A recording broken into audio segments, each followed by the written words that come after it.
Well, hello there. Welcome to the Church Digital Podcast. My name is Jeff, and I'm glad you're joining us again today. This is episode 10. This is a unique episode, a little different than maybe some of the ways we've done in the past. You see, back in episode 9, Ray DeArmas, online pastor at Christ Fellowship, and myself were having a long conversation with lead pastor Eric Geiger from Mariners Church out in California. And we were wrapping up the episode. It was a great episode in context of talking about omni-church and maybe even omni-channel, omni-communications, omni-church, uniting church online and physical campuses online in context of communication. Eric Geiger actually brought up a new term, at least a new term to me, honestly, a unified church, a unified commerce, where it actually more tightly intertwines things, not just from a communications perspective, but actually into a more deeper, much more richer ministry mindset where the church, where the company physically interacts in physical space or virtual space the same way.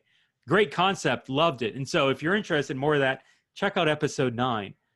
But at the end of the episode, I asked Eric Geiger a question. I thought I was landing the plane, and I asked a simple question.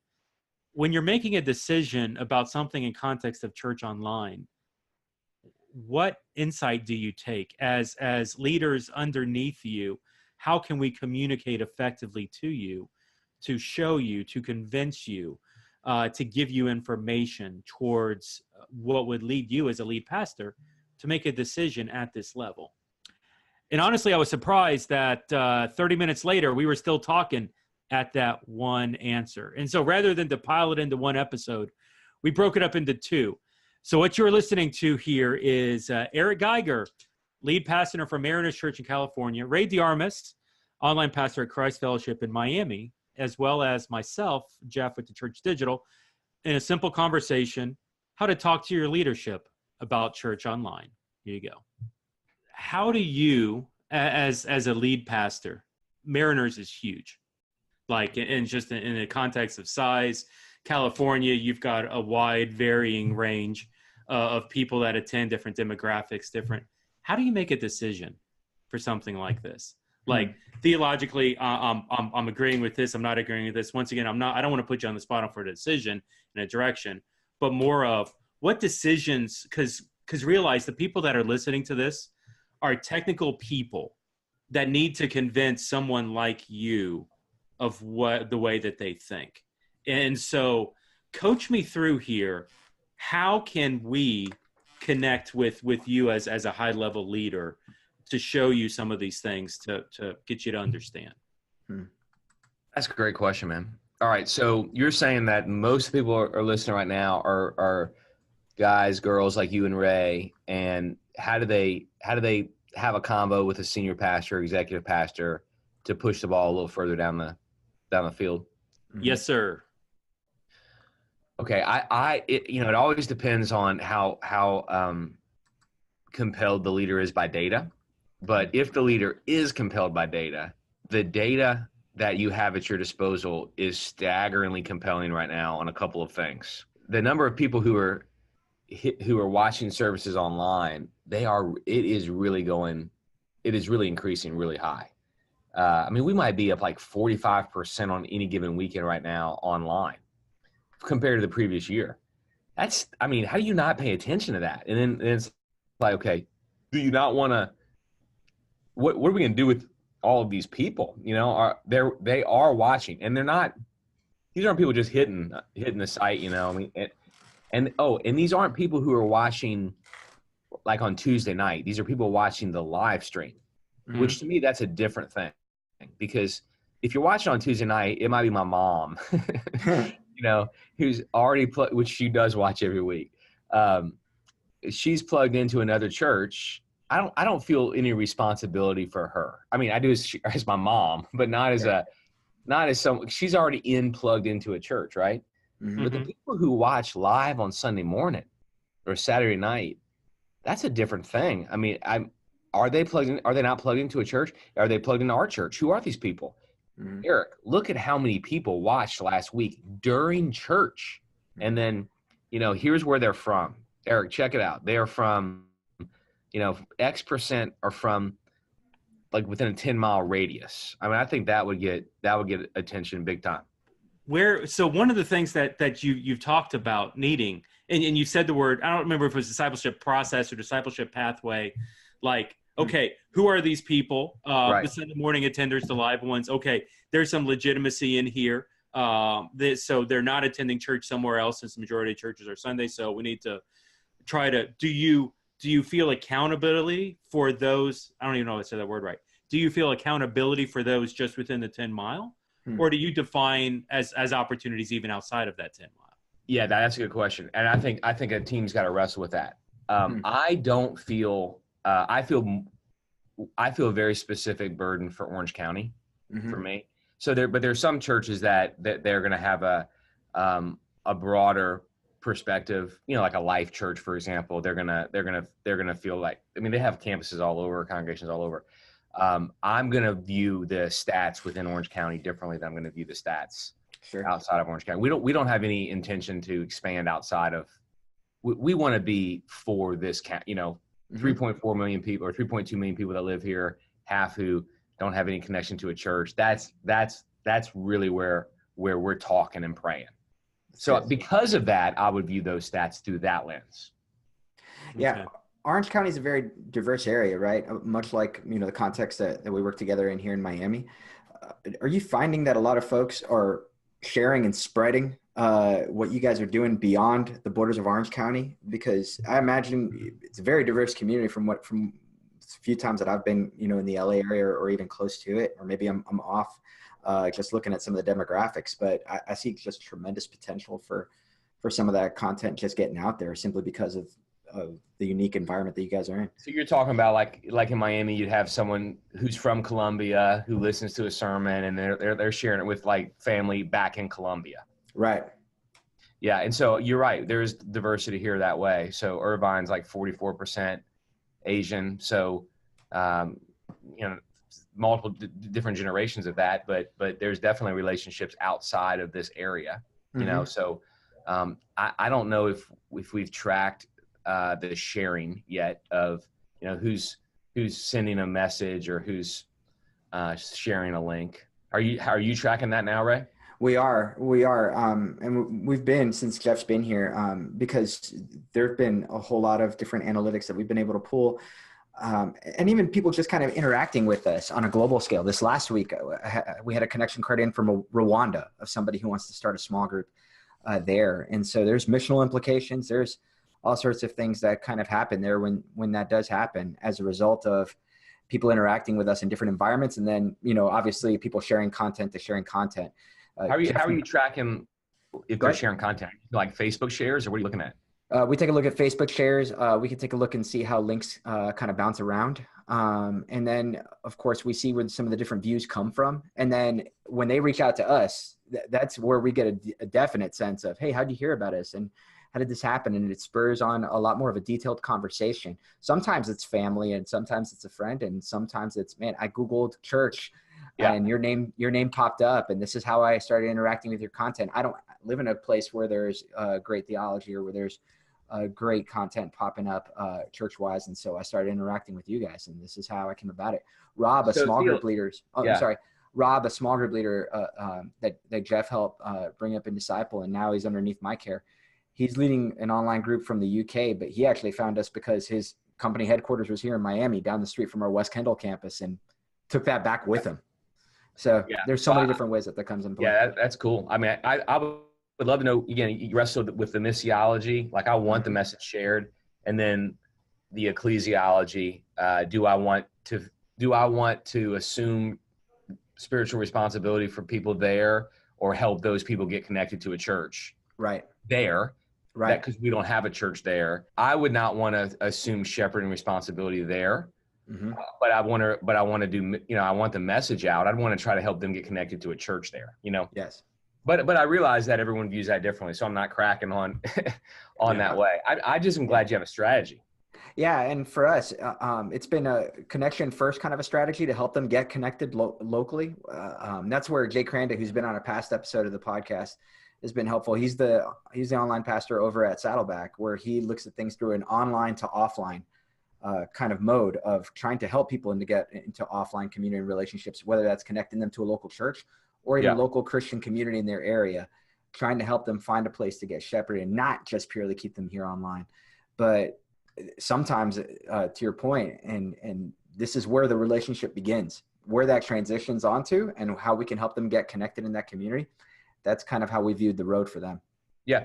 Hey, you do a great job when I've watched you, Ray, on the on CF Miami on the online thing, you know, doing the connect card and all. How many people a week fill that out? It averages maybe around 6 or 7 right now.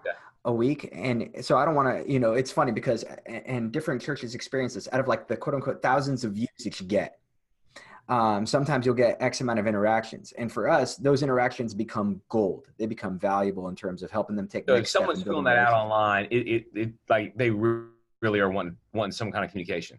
Yeah, they want to reach out to us in some kind of way. And for us, we take that and we run with it as much as they'll allow us, which is why even being specific in terms of we try to make a lot of those fields required, whereas somebody may fill out a connection card at a location, right? And they may just put their name and drop it in the plate. We're looking for contact information in the sense of driving towards, you know, in the workforce or in the sales force, they might look at it as a lead. We see it as gold in the same kind of way where we're trying to get their contact information so that we can help them get connected as quickly as possible.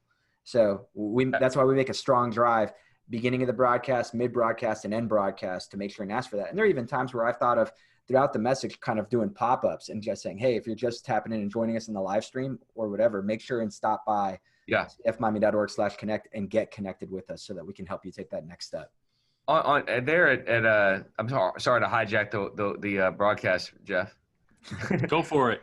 I'm asking questions that I think, you set me off earlier by saying, hey, what do senior pastors want to know? So this is the kind of stuff. Listen, this is gold. Keep going, man. This is the kind of stuff I want to know. What do you guys find in terms of, and this would be the stat I'm curious about as I'm looking for active versus passive, you know, because I guess the fear of online is, man, they're doing 4 things while they're watching, you know.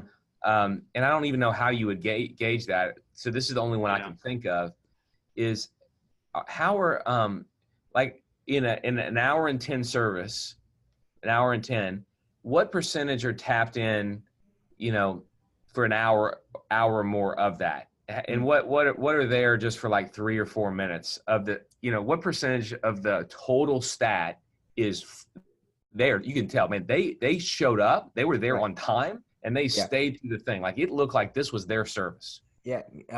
In my experience, it's not a lot that will tap in for the entire thing. It's not a lot. No. And here's kind of the thing, because you're looking at long form content. And so some folks will check in and check out as they go along. And we'll see that in a given live stream where folks will show up for whatever reason, check out for a moment, check back in, check back out. And so there's been different implications for that as far as how that works out in terms of the live stream. And then for on-demand content, which there's 2 different strategies as far as how that works. I think of the way that I personally listen to podcasts, and then I talk to people as far as how they engage with the online service. Sometimes they'll take it in bites, almost like points in the message. Like, hey, on drive time, I'm catching point A. I'm getting home, I'm turning on the TV, turn on my Apple TV, YouTube, get to point B, you know, fast forward, I get there. Hey, wife's making dinner, come back in for point C or something along those lines. So they are tapping in continually through the content. But not, and that's the thing, they're coming back in at different points. And so they might not sit there and watch it all in one particular showing, but they're checking in and checking out in different portions, which even has me considering chopping up different versions of the content and making it available in that kind of way. Yes. So that people can digest it in that kind of way. Yeah, I've got a pastor right now that I'm talking to about doing church online, and his goal is to record a 5 to 10 minute sermon in his house in a studio he's got set up on Thursday night. And so for him, it's like, I'm going to record this for online, and rather than broadcasting the live thing, this is the message that he's going to send out, because it's the same content, like shorter version of the content, or a whole different message. It's the same message. You know, it's the point 1, 2, 3, cut out point 2. And I'm like, well, if you do that, you're murdering it. And he's like, well, I can take out some of the stories and adjusting it. And so it's the same message, called a condensed version. That's more tailored for the online audience. But realizing, you know, and Eric, you know this, just like you're going to have people that aren't going to connect in the audience or online. Your audience is disconnected as well. That guy in the back row that's half asleep is really half asleep. No, I get it. That's so, what I'm saying. I want to be consistent on the expectations, you know, like Gotcha. I don't want to put a harder burden on online than I put on, but I want someone to give me the data. So you're asking, you know, how does somebody lead up to the senior pastor? Helping me see would get my attention, you know? Yeah. Go ahead, Ray. I was going to say, Jay Crandall, I'm going to reference him again, just because he recently put out like a little blog post on addressing the 3 audiences as well, and taking a look at who's joining you in the room, who's joining you in the live stream, and who's joining you on demand later on in terms of how you're addressing them in your sermon context as well, knowing that your people are engaging you in so many different ways, and kind of even finding small tidbits, not just the beginning of the message in terms of greeting them, but finding different ways to acknowledge them. I've heard Andy Stanley do this on and off in his messages, where sometimes he'll even say, hey, some of you are listening to me right now and you need to go talk to your real pastor, you know, the guy that's actually there at your church. You're listening to me online, and so he'll make your ears perk up in that kind of way of, oh, he's talking to me, or hey, he's talking to me while I'm in my car, or something like that. Yeah, that's good. I have not done a good job here. Jeff, you know, we did it in Miami. I did get good at addressing the campuses. Mm-hmm. I got good at that. I got good at looking at the camera and, hey, you know, Ray, you were at Coral Gate. You know, I got good at talking to Gables or talking to West Kendall. I have not developed the discipline yet of talking to the online group. I've not done good at that yet. I will say that it does help. Absolutely. If you're looking at the data that Jeff's talking about, and we've seen this, like a couple of weeks ago, I acknowledged, hey, we got a lot of folks watching us in South Carolina. We want to give you guys a shout out. Little things like that, all of a sudden, their attention perks up. Man, I'm here. Is that like all of Rick's old high school buddies sitting around? Could be. You know what's folks funny? in Rock Hill. There's a girl, I don't know if she's still doing it, but there was a woman who lived in Rock Hill, South Carolina, that was leading an online small group. Mm-hmm. Now, it wasn't from Rick's church. She was from Miami, who moved to Rock Hill.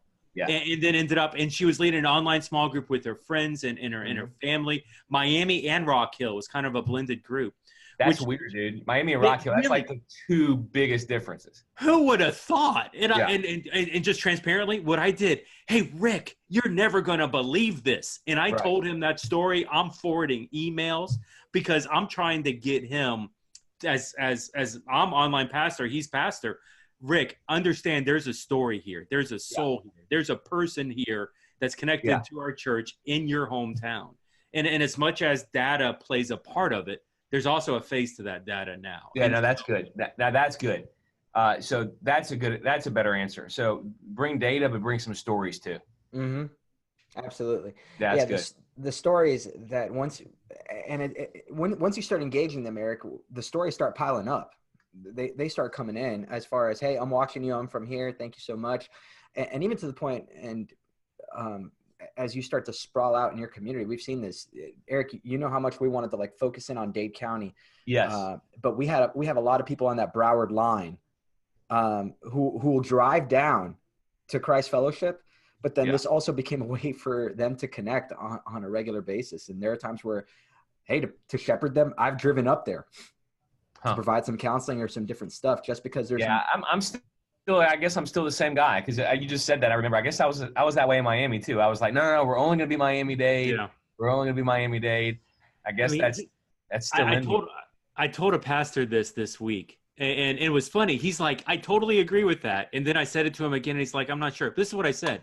I said, you got to realize that it may be better for that woman who's sitting in your pew at your church right now to stay at home and invite 10 of her friends over to watch this church service on her TV. And the pastor's like, that's awesome. That's great. And I'm like, wait, you say that, and I hear that a lot, but when push comes to shove, there's something that stops us from releasing people out of our buildings to go do this in the neighborhoods, in the homes where they are, because there's still this innate thing that drives us to gather them in. Yeah. And to me, that's the thing that Church Online does, is it gives the church permission to release people into communities, to release people to where they are. Instead, it's the go and do instead of come and see. Yeah, I think it goes back to that theological conversation. If you can't get over the theological hurdle, I respect you.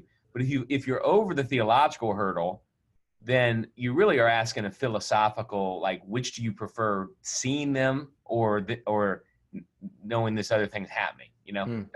So I think that's a wise way to put it, Jeff. That's good. That's awesome. Man, what's next? We just totally went through everything, and I know it's been a long podcast, but this has been really good stuff. Man, Eric, I miss you, man. I miss these kind of convos with you, man. We always went deep real fast. I tell you what, I remember the first night I met you, and you do, and at the airport. Was it the night that you drove me around at 2 a.m. buying socks? A suit, yeah, whatever. Long story short, I got to tell this story, but because this is just classic for us. I was at Christ Fellowship. I think it was First Baptist Prime. It was First Baptist Church Prime. It was First Baptist Church Prime at the time. Yeah, Prime. Yeah. And so like the church was. Eric was coming in to preach in view of a call, and I was like student intern or something, and they were like, "Hey, Jeff's young, Eric's young. Jeff, go pick up Eric and his wife at the airport." And it was Saturday night. Yep. And man, it was like your flight was delayed, and I think it finally landed at like 1 a.m. or something like that. Yeah, and my luggage wasn't there, and the luggage was gone, and so like he's supposed to be preaching at 8 hours. Yep. And doesn't have a suit, doesn't have anything, and he's like flew in from vacation. Oh, He was like wearing a Hawaiian shirt and shorts and something, and he's like, "What do I do?" And I'm like, and it was funny. I was living at my parents at the time. My wife was on a mission trip.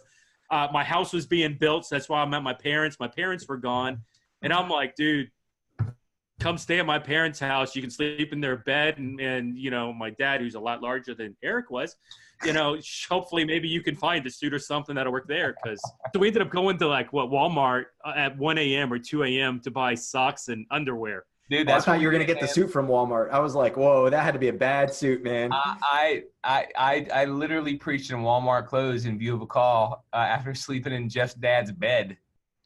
But that must have been a ballin' sermon. Woo! I want to tell this part of the story because Eric, I don't know that I've ever told you this.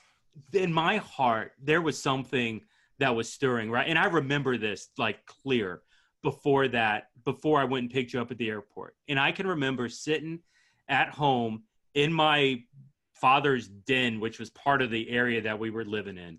And I was praying for you. And I was praying for the relationship that you and I would have. I was praying for the relationship and the impact that you would have at that church.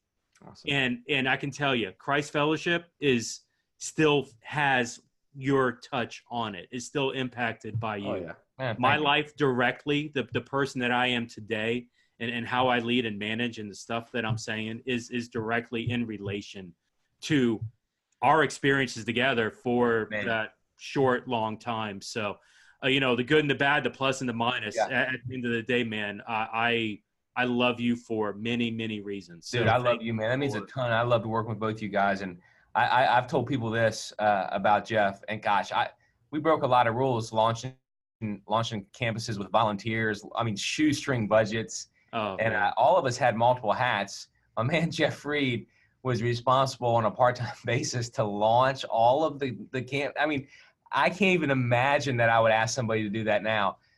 If I showed up at our staff today and said, we're going to hire a part-time guy who's going to run all of this stuff, they would be like, what? And bro, you built volunteer teams and you were a make it happen guy.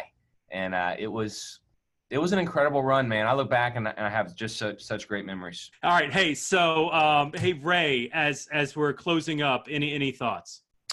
Absolutely. Eric, you hit it right on the head, you know, as far as some of the theological implications and questions that we're going to have moving forward, and encouraging pastors to take practical steps and to reconsider as far as taking the content that they're creating and putting it out there. I really appreciate you encouraging with that. And for any of you out there who are tinkering with, you know, with church online or with putting your services online or whatever else, bring your pastor the data, talk to them, let them know that there's great possibilities out there. Love what Eric had to share. That was great. Hey, I'm curious on the guys that you're talking to who are in the roles that you guys are in and have been in. How much percent of their role is technical and how much percent of their role is pastoral? And, I know that there's tools like you mentioned, Jeff, that are like Google Analytics. They obviously they don't have to Google will run the analytics for you, but they still have to understand what you said a moment ago of you said it like it's no big deal. All they got to do is grab some code, put it on their website. And, for a lot of senior pastors that's like another language. So, yes. So theChurch.digital, go to your web browser, theChurch.digital. No, here's we were talking about this with Cranda maybe a couple months ago. Everybody in an online environment, there's only like 20 people who are dedicated in the country to online. Even Ray himself is shared context where he's doing online, but he's doing a bunch of other roles with digital strategy and things like that. And all right, so, that's fascinating. You're saying there's only 20 pastors in America that are fully dedicated to online. Right? Yes. Yeah. And I've actually, that numbers come from 2 different sources. So that's just not me pulling it up. And so, but as a result of that, it's a shared role between like a student guy in online or a worship guy in online or a IT guy. Ray, what's your second hat? So my second hat, I oversee all things web and digital here now.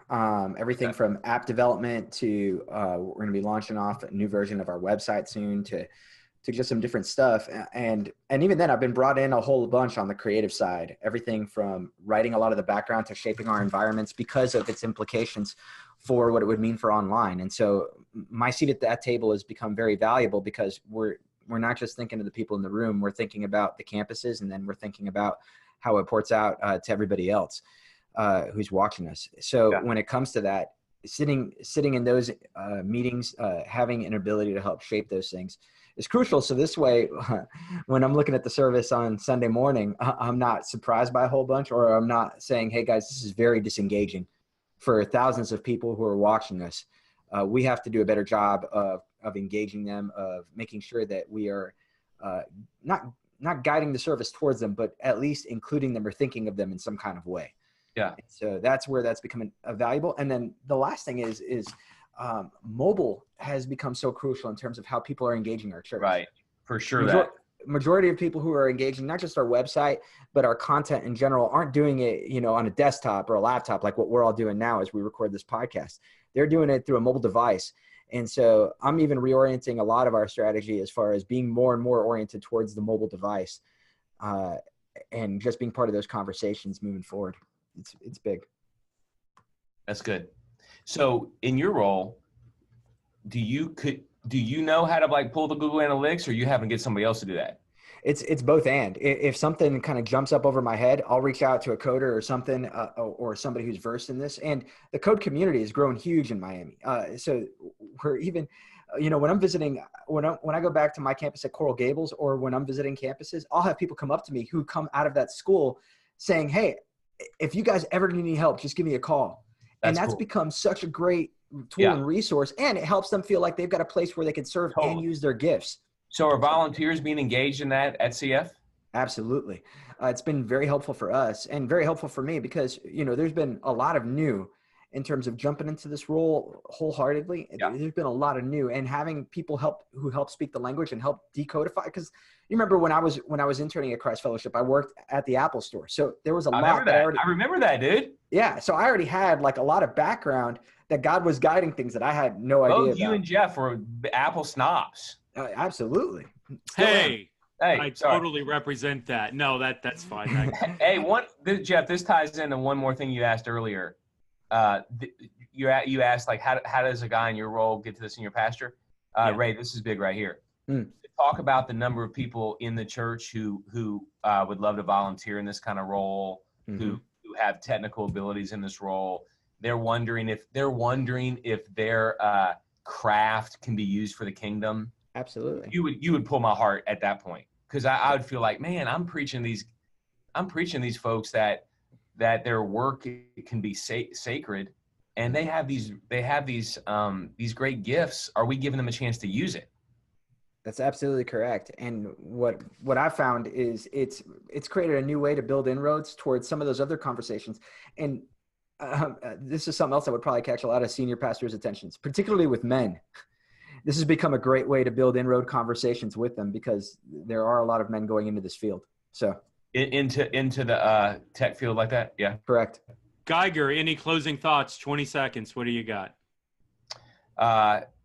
We're in a great day where more and more tools are available to us, and they've been commoditized, meaning they're not as expensive as they used to be. So we could leverage these tools for the gospel. Absolutely. Awesome. Hey, well, it's been a pleasure to have you on, Eric Geiger, Mariners. If people want to follow you online or in blog, like where are you at? Kind of list that out for us. Blog is ericgeiger.com. That's where I put new content. All right, so everybody can find you at ericgeiger.com. For Eric, for Ray, my name is Jeff. It has been a pleasure to be here with you today. Thanks, and we'll see you next time here at the Church Digital Podcast. You all have a good day.